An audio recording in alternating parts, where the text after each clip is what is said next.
Good evening, folks, and a very, very warm welcome to you wherever you may be. It's an absolute scorcher in Melbourne today, and tonight's episode of DinamoTV is going to be equally scorching hot. Good evening, my name is Taunchi Prusats. I'm your host for tonight, and it is an absolute pleasure to be here with you every week, bringing you all the latest news and views from St Albans Dinamo Football Club, DinamoTV. Folks, tonight we've got a massive show. We've got lots and lots of guest speakers tonight. We've got the highlights of the round one NPL Victoria clash. And what a start to the season it was against sister club Dandenong City Hajduk. We had a Hajduk versus Dinamo derby on Sunday, and we'll see all the highlights of that game. We'll also be speaking to two-goal hero Joey Monek, who did absolutely brilliantly well on Sunday, scoring 2 goals, 2 out of the 3 Dinamo goals. We'll be hearing from him.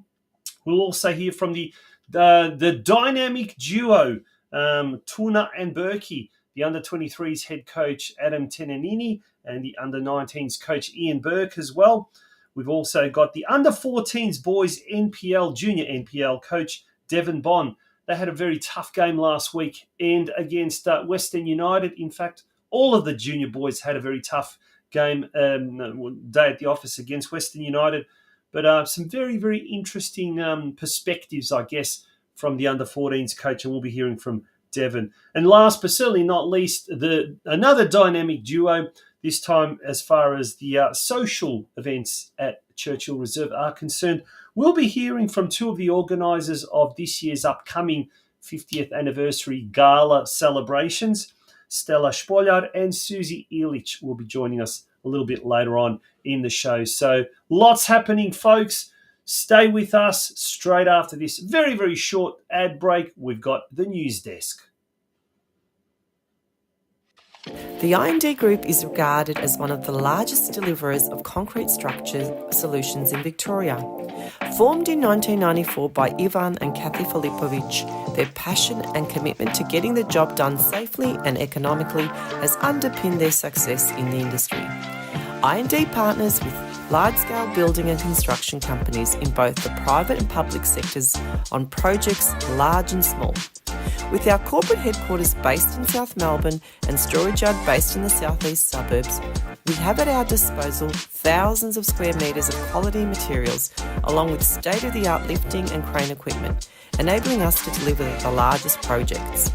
We are committed to delivering high-quality projects by partnering with our clients and collaborating with project suppliers to ensure each job is delivered to exceed expectations. From humble beginnings, IMD now employs more than 1,200 dedicated professional and support staff, involved in a number of landmark projects right across Victoria. The IMD Group is a massive supporter of the Croatian community, backed soccer clubs in Victoria, and is proud to be the major sponsor of the St Albans Dinamo Football Club in 2024.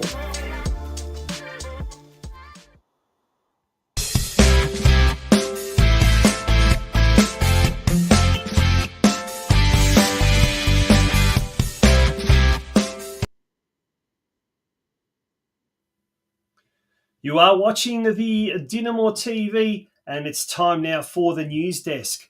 And on the weekend, we had the very, very first game, the season opener of the NPL Victoria competition. Dinamo travelled to Hajduk's Frank Holohan Reserve, and here are some of the highlights that happened on Sunday. An action-packed game, lots of goals, lots of action. And here's the first goal in the 3rd minute from Joey Monek.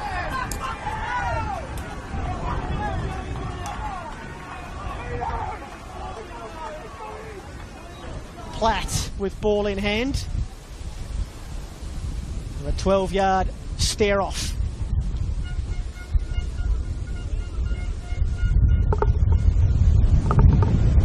This would be the perfect start to the second half for St Albans. The wind's still blowing. A deep breath for Mikel Platt, who is standing right on top of the football. readies himself, steadies himself, and scores for Dinamo.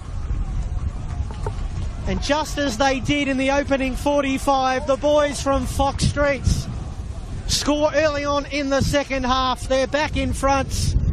And can you hear Dandy City find themselves on the back foot and chasing the game.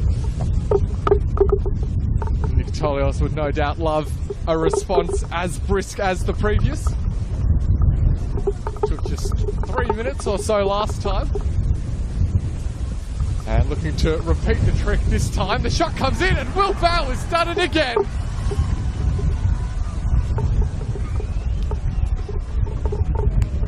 Well, it's deja vu all over again at the start of the second half. As Dandy City go right up the other end, get it to their number 23, Will Bauer, who powers it in past Jackson Riley to make the score 2 goals apiece. And Brett Sturdberg. In goes Chelina, wins the football. Dragicevic brought down again, and then it's turned home. And Dinamo are in front again. And again, it's Joey Monek, who had scored 2 goals in 71 appearances. And now he's at the double.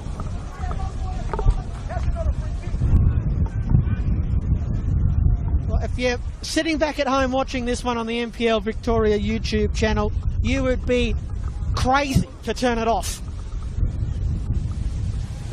Will Bauer wins the penalty for Dandenong City, and Kenny Athieu will be the man to step up to the plate and look to draw Dandenong City level for a 3rd time.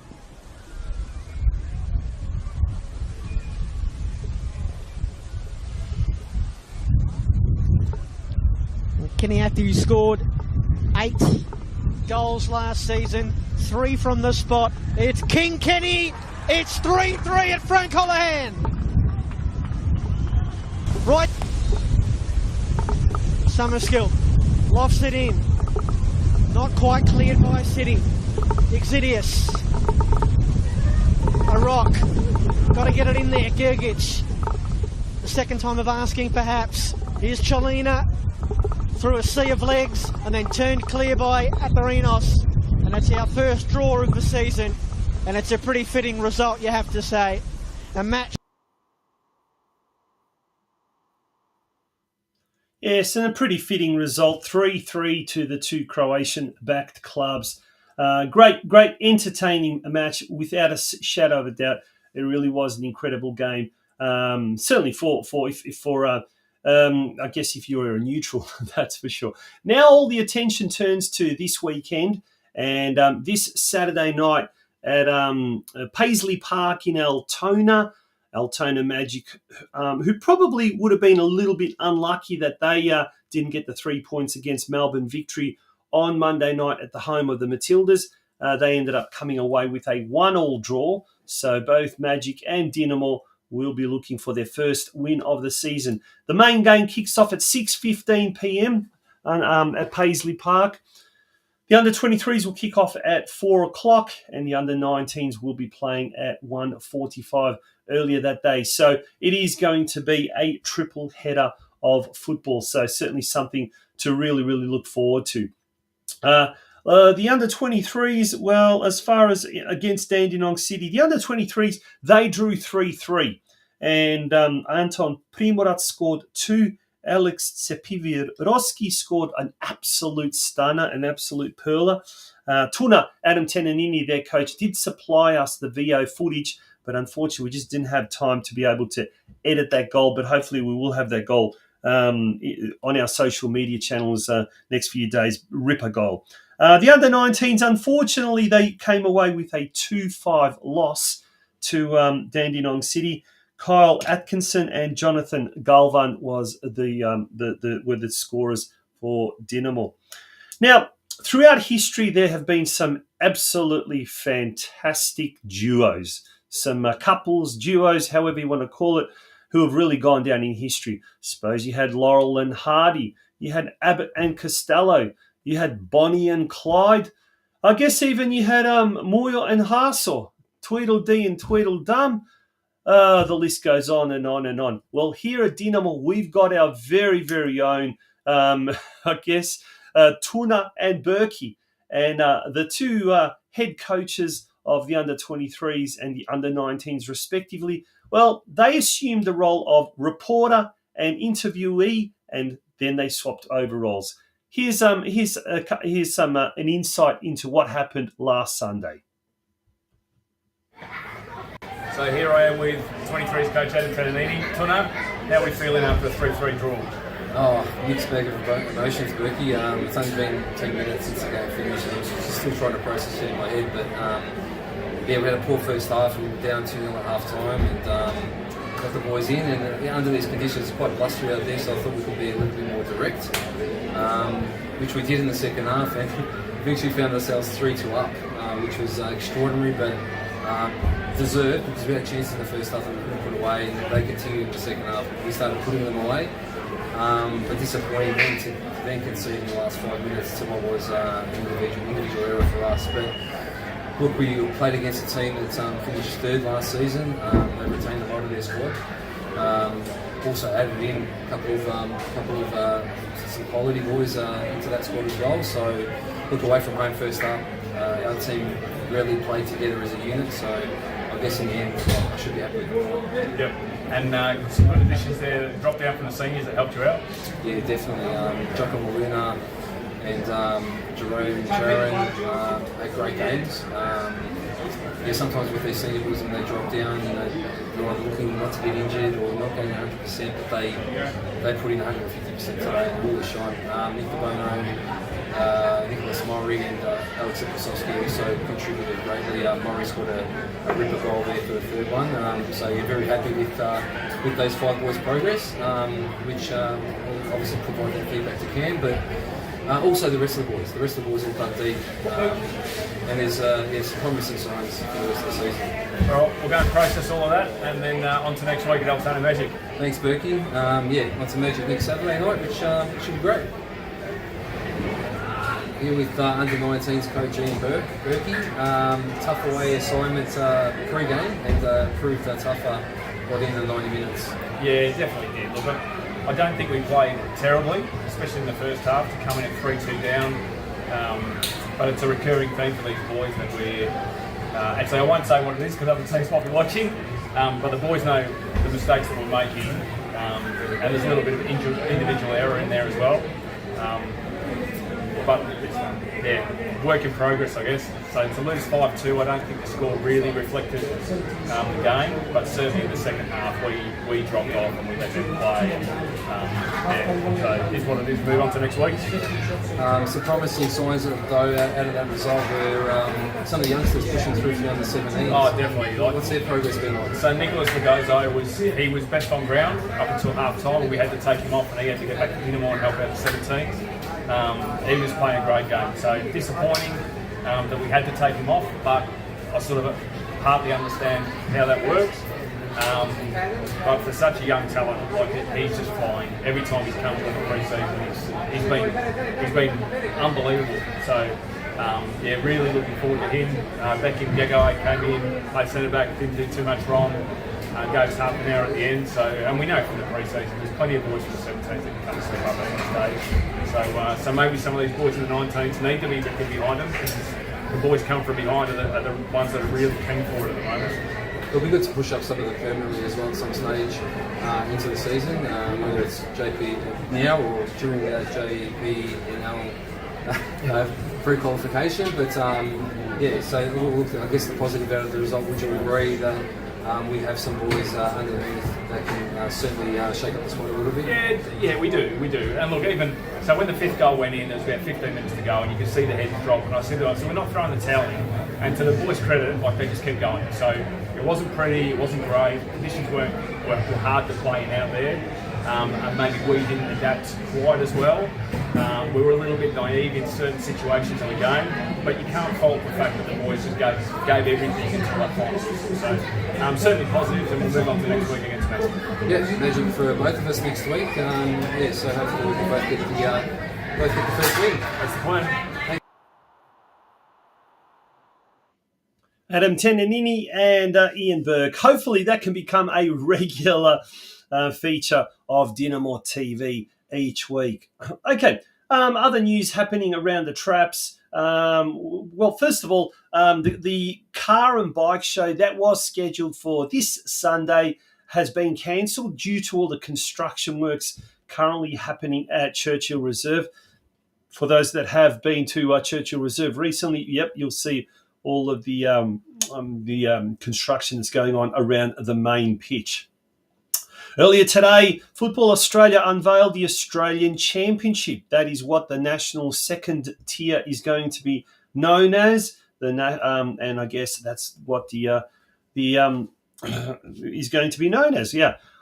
Could Dinamo be playing? Well, technically, the winner of the NPL Victoria competition this year will qualify for that. And it's going to be a tough one. It's going to be a very tough league, in fact, this year. That's for sure.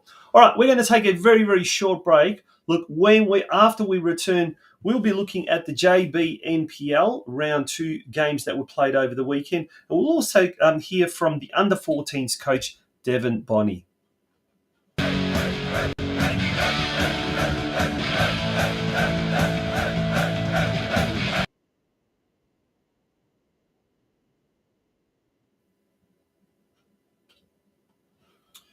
Rightio, so if we have a look at the results played last weekend, there on the left of your screen, the under-14s lost 0-7. The under-15s lost 1-14. Aldo Siketa scoring for the under-15s. An 0-8 loss to the 16s and a 1-4 loss in the 17s with young Reiher scoring the goal, the only goal there. Tough day at the office without a shadow of a doubt.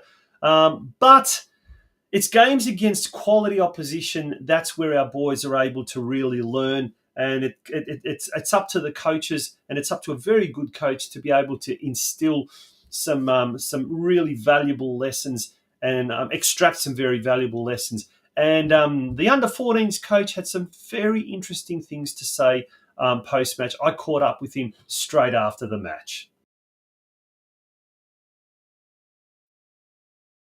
DinamoTV, we're featuring the under-14 boys NPL team, the new kids on the block. And we're speaking with their coach, Devon Bond. Devon, firstly, welcome to DinamoTV. How are you? Yeah, very well. Thank you for having me. Now let's talk about the start of the JB NPL season. We've had last week a good win against Altona Magic, and this week a bit of a grounding back to reality. Tough game against Western United. But how have you seen, in your eyes, the start of the 2025 NPL season for the 14s? Yeah, look, it's all about progression and taking good steps forward. What we're working on at training is really trying to bring in a different intensity, a different environment, a higher level of learning for the players. And it's about seeing that progressively get better every week. Today was obviously a different challenge. I mean, this is benchmark. And like I just said to players, these are the best games because you learn the most from these sort of games. You see where you're at as a player, see where you're at as a group, and as coaches, we can see what we need to work on with the boys moving forward. There were some encouraging signs at times. We can see some things that we've been working on, even against a difficult team like Western. But it's a big difference between what we've seen last week and today, and the boys just need to understand that it's about getting better every week. Yeah, parents, coaches, I guess, even players themselves can sometimes get carried away with the results side of things, and we see that, and particularly with a lot of other teams that you come across each week. Yeah. It's a blight on our game, but under Jason Trefiro, this year there's been a real emphasis on the development side of things, and just listening to your post-match address to the players, it's a real kind of a learning curve, and that's exactly what it should be for the 14s. Firstly, you should be applauded on that, but secondly, how have the boys kind of reacted to that? It's all part of the learning game element of it. Yeah, I think it's tough. I mean, when you lose 7-0, it's easy to just feel defeated. It doesn't matter what level you're playing at. For them, it's to understand that they are on a journey, and the idea is that like I said, as individuals and as a group, it's about small steps getting to get better, to lead towards a better outcome. And with that better outcome, results naturally come. So it's important that we get them to a point where they start understanding the game at a much higher level. And the style in which we want to play the game, they adopt it as fast as they can. And we honestly believe that's the best way to get to consistent results, right? And you can get caught up on the scoreline, but honestly, at this stage, it's important that they're winners, and it's important that they want to win. It's important that they're not happy when they lose, but it's understanding there's a way to lose, and there's a way not to lose, and there's a way to win. Yep. So they're on a journey, and I think they've adopted that and they understand that. This particular group with the 14s, their attitudes are good. I mean, they're willing to learn. They're willing to try and make it work, and that's the most important thing. So I have every expectation that we'll get better as the games go on. As a coach, speaking to, say, parents of kids in the 14s, or generally speaking, and to the players themselves, how important is it to encourage the players to be courageous, to be bold, but above all, to be ready to make mistakes? Yeah, well, it's something I said to them now as well. You always need to be positive as a footballer, and you need to be brave. At the end of the day, it's gonna that's the best way you're going to manufacture the best results on a pitch and have the better outcomes. But also them understanding that you can make errors, and as long as you're trying to do the right thing and implement the right ideas, we can see past that error. And it's about getting to a point where those errors become less and less and less and less, to the point where they're just starting to do things better at a high level more consistently. So we want our players to be positive, believe in themselves, even against teams like today. We still want them, as you can see, we still kept trying to play out the whole game. That didn't stop. We didn't start saying go long, let's go direct. We stuck to what we believe in, because we want them to get better at it. And when you're playing against well-organised teams, it's the hardest challenge. So we want to encourage them to believe in themselves, always be positive, the right mindset, the right mentality. Understand that, like for today, if you don't compete, all that doesn't matter. So they also need to understand that they need to be willing to compete every week. Nothing changes. And if you don't compete, they had some small little boys and they were strong on the ball, but it's a willingness to compete that they have.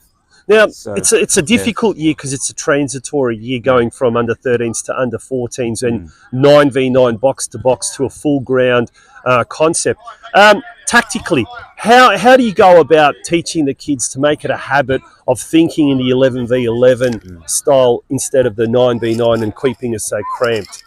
Yeah, look, it is a challenge because distances are a lot different and the ground you're covering is a lot different. But it's more about understanding where you need to be at what points and what scenarios in a football match that matter. So, yeah, the space is small, but the situations and scenarios are exactly the same. It gets a bit difficult, when you go into a 11v11 pitch, because the distances are different.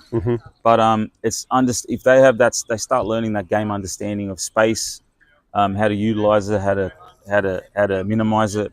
Then it doesn't really matter at the end of the day. Eventually, you need to get onto 11v11 more often, which I think Jason does do during the week. But yeah, it's about them understanding the scenarios in different situations. Yeah, awesome, mate. Thank you so much for your time. No problem. And we hope to get you on DinamoTV again later on in the year. And all the best for season 2025. Devin Bodney, the under-14 boys junior NPL coach. And I guess now all the attention turns to this weekend, Sunday the 16th of February, round 3 of the Western Zone qualifiers.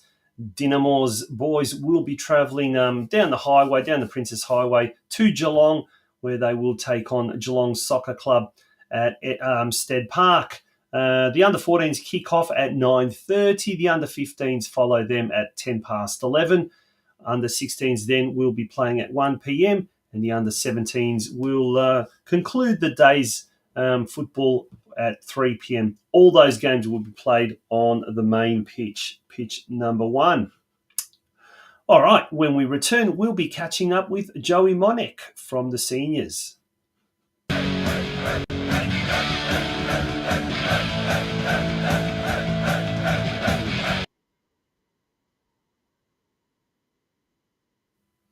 Okay, during the week, it was announced the NPL Team of the Week, and our very own Joey Monek managed to get a Guernsey in the starting 11. So well done to Joey.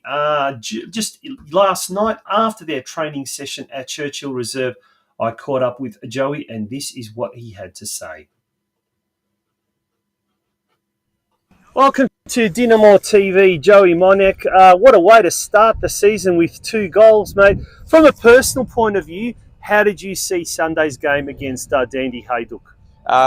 Obviously buzzing for the first game of the season, and we prepared the last 12 weeks for it. What a way to cap it off with 2 goals. It felt very rewarding with the effort put into pre-season, but overall it was a good effort by the lads. First game going away with a point and coming home with at least a point. Disappointed not to get 3, leading 3 times and letting it slip, but we move on and hopefully we can learn from those mistakes and not carry into next week. Yeah, it's a good point you mentioned. Is it, in your opinion, is it 1 point gained or 2 points lost in hindsight? More 2 loss, more than 1. Happy with 1, but more 2 loss because we felt like afterwards we deserved 3 points away there. Like I said, we learned from our mistakes and then go into next week hoping to get a win against Altona Magic. Yeah. Now, you were saying off air how difficult the conditions were. In fact, it's probably one of the hardest games you've ever played.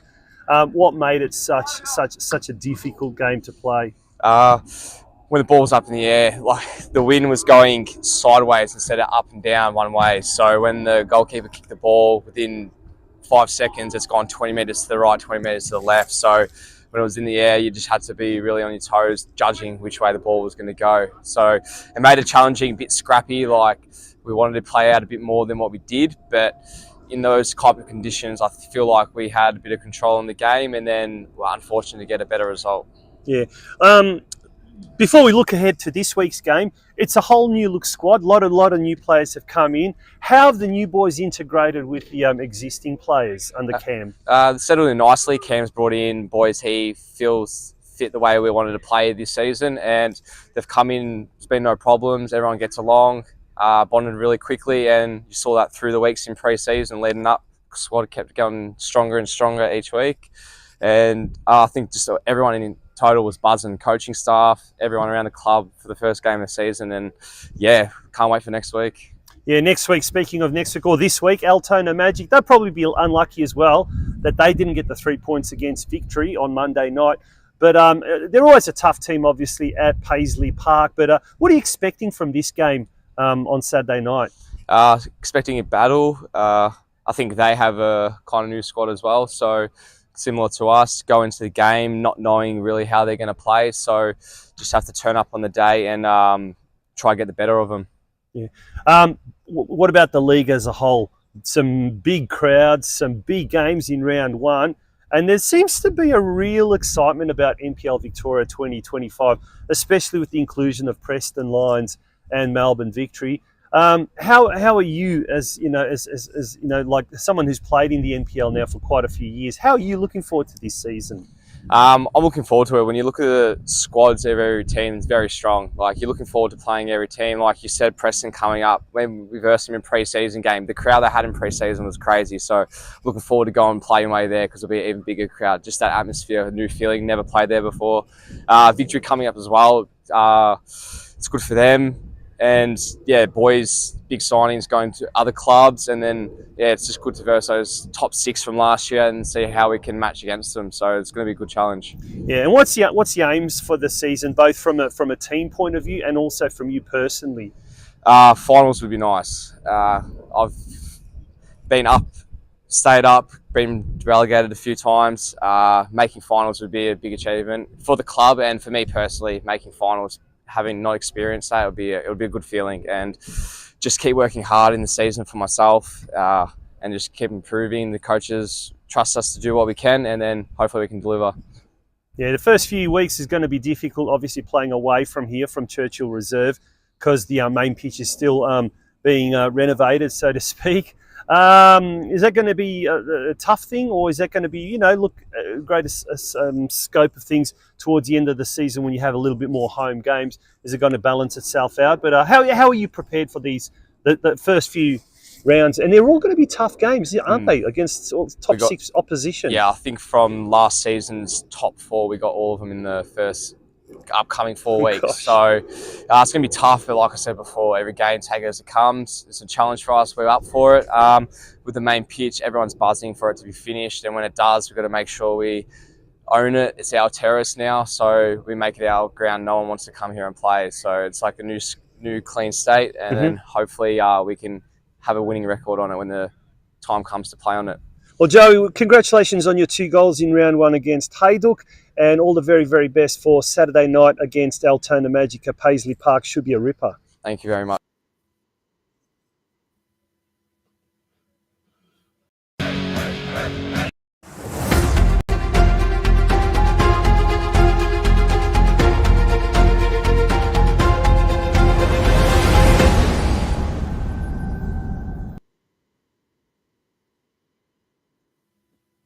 Welcome back to DinamoTV. The 50th anniversary gala is going to be held this year.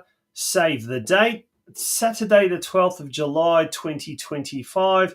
That is the date when the big black tie gala event will be happening. But it's not just that's happening. There's a lot of things happening as well. And to find out what is happening with the gala celebrations this year, I caught up with Stella Spoljard and Susie Illich, 2 dynamic event organisers from our social committee, and this is what they had to say.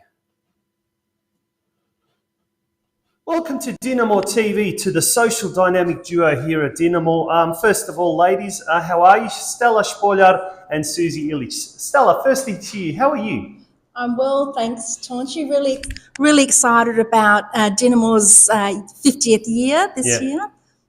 And what about you, Susie? Susie, we seem to find you everywhere, whether it's behind the bar, in the kitchen, or involved in organising committees. How are you going? I'm really well, thanks. Back into focusing on my work at the moment. Just with the tournament last year and whatever, it took a lot out of my full-time job time as well. So, but yeah, very excited about the 50-year anniversary and everything that has sort of started in organisation and planning and things like that. So yeah, it's pretty exciting. Yeah, look, speaking of which, of the 50th anniversary gala, but as they say, you can't keep a good woman down. But after the incredible success of last year's Australian-Croatian soccer tournament, I guess it's no surprise the club came calling for you, Stella, for this year's 50th Gala Ball celebrations. But tell us, how'd you get roped into the gig? Not so sure roped in is a great word to use, but I was the director of the Adelaide Croatian soccer tournament, and after the successful tournament, I was approached by Dinamo to come and help them with their tournament last year, and as we all know, it was a huge success. And after the tournament finished, the Dinamo committee members approached me and asked me to stay on board to help with the 50th anniversary celebrations, and I immediately said yes, because I feel like the club and myself have the same goals, and the goals for me are to bring the Croatian community together, unify us, make us stronger, and have fun along the way, and that's what Dinamo is all about. Yeah. And what about you, Susie? Same thinking applies here. The club needed the best. They got the best. How did you get involved? Thanks, Tochi. Well, funny story. I wasn't approached or asked or anything. I just got told that I was on the committee. So kind of by default. So yeah, look, I've been involved in other big celebrations, obviously. So I think it was just a natural thing that I'd be part of it, which I'm absolutely stoked about, and I never would have said no. So yeah, so pretty much I was just told that I'm part of the committee. No choice. You're given no choice. No choice. But Stella, at this stage, what are going to be some of the events that will form part of the 50th celebrations. Is it just the gala ball, or are there other things being planned? No. What can you let us know? What can you We're announce? not going to tell you everything tonight. No, We're going to that's keep fair a enough. few events up our sleeves, but we are going to talk about the 50th Gala Ball, which is going to be held on July the 12th. Tickets will be available in the next few weeks. Venue's still to be decided, but we can let you know that we've locked in our MC. So we've got Mariana Rudan and Ante Smolic as our two MCs for the evening. And our special guests for the evening will be the Dinamo Zagreb coaches from Zagreb. Oh, wow. Fantastic. Oh, that's right. It'll probably be the off-season in Croatia. So we might even get Fabian Cannavaro. Oh, well, Wonder if he's going to be speaking Croatian, Italian, or in English. We've got Tuna here at the club. He can now translate if he does it in Italian. Susie, how's the coordinative committee structured at the moment? Is there a kind of, everyone's got roles, or is it kind of just like at the moment a collective team effort? And who else is part of it?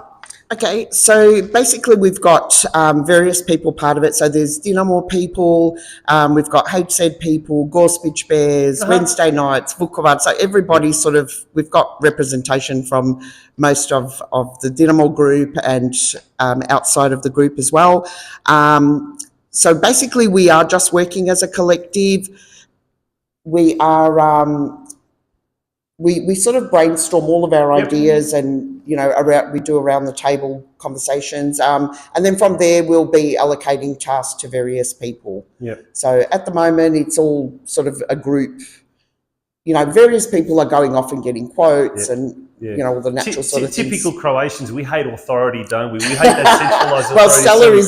Stella's leading the group, whether she wants we don't to like say the it or not. dictator, we just like, like to have a bit of a say. And that's a good idea because everyone can feel like they're contributing something, and that's the whole purpose of it, isn't it? You've got members from all these different groups coming together, and that's the whole purpose of it. Yes, and everyone has different skills, which came across obviously through the tournament as well, just with the organisation of that, and everyone banded together, and just came out to be a fantastic event. So that's what we want this year to be as well. Awesome, yeah. You got enough people on the committee, or are you still looking for people? Or? No, we do have enough. Yep. Do you agree? We do have enough. I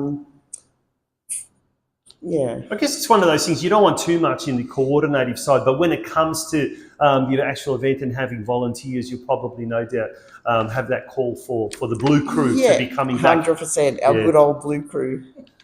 Now, Stella, question for you. How's sponsorship going at the moment, and how can anyone out there with a business get on board and support the 50th anniversary? Sponsorship is going really well. We've locked in all our major sponsors, not only for the NPL season, but we also have locked in a few sponsors for our 50th Gala night, and a big shout out to IND Group, IBM Cranes, Bazoom, Future Tech, and Milicevic Lawyers, who have come on board, especially for the gala night.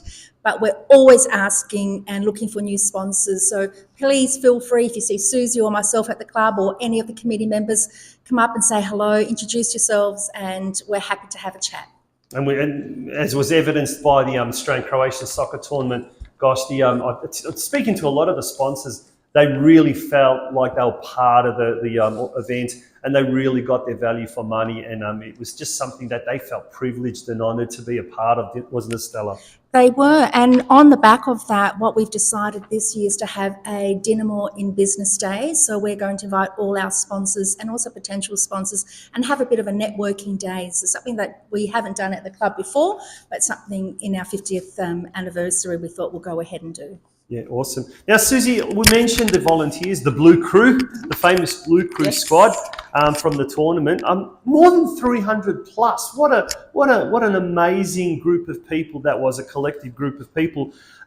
Is there going to be an opportunity for them to get involved, and how can they get involved? Okay, so once again, we were just blown away by the number of volunteers that we did have for the tournament, and once again, made up of all different clubs and areas in our community, people that, it wasn't just Dinamo people that put their hand up, which was absolutely fantastic.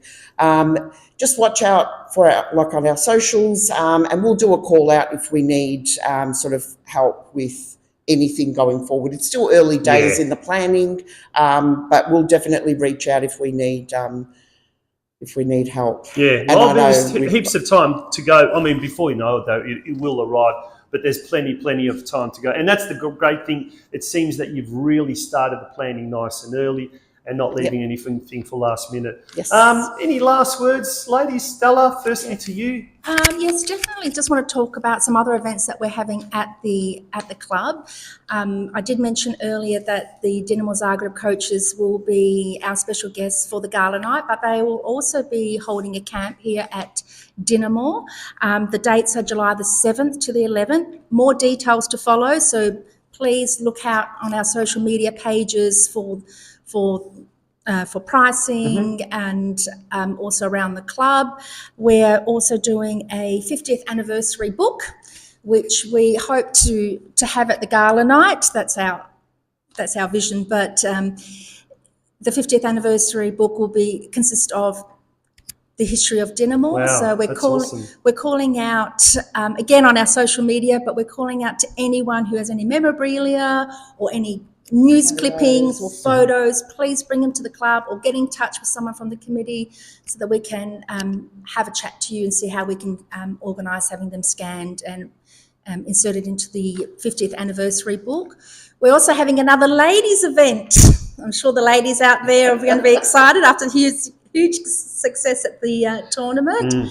And a few more other events, but we're going to keep those events quiet at the moment. Oh, the book one sounds really exciting, and as we get closer to the event, there'll be no doubt lots more information regarding that. Susie, any last words from you? Basically, just want to say, again, super excited. 50 years, the club is just in an amazing position. As you mentioned earlier, the infrastructure that's happening around the club, the leadership groups, just the families that we have here. It's just very proud to be part of the club and everything that the club is actually doing. So we're happy to celebrate and, hopefully have another 50 years of Dinamo. Yeah, absolutely. And hopefully we're around for those next 50 years as well. Well, that'd be great. Yes. Won't be organising events, but... On that note, thank you so much, ladies, and all the very best for the Gala 50th anniversary this year. Thank you very much, Tonchi. Thank you.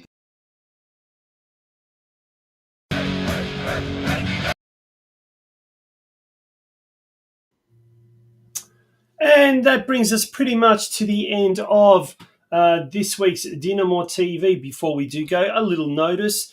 If you know of any girls footballers, female footballers in the under 15s and under 16s age division, Dinamo is seeking players for our junior girls under 15s born in 2010 and junior girls under 16s born in 2009 for season 2025. Any interested players are urged to fill out the jot form on the official St Albans Dinamo Facebook page.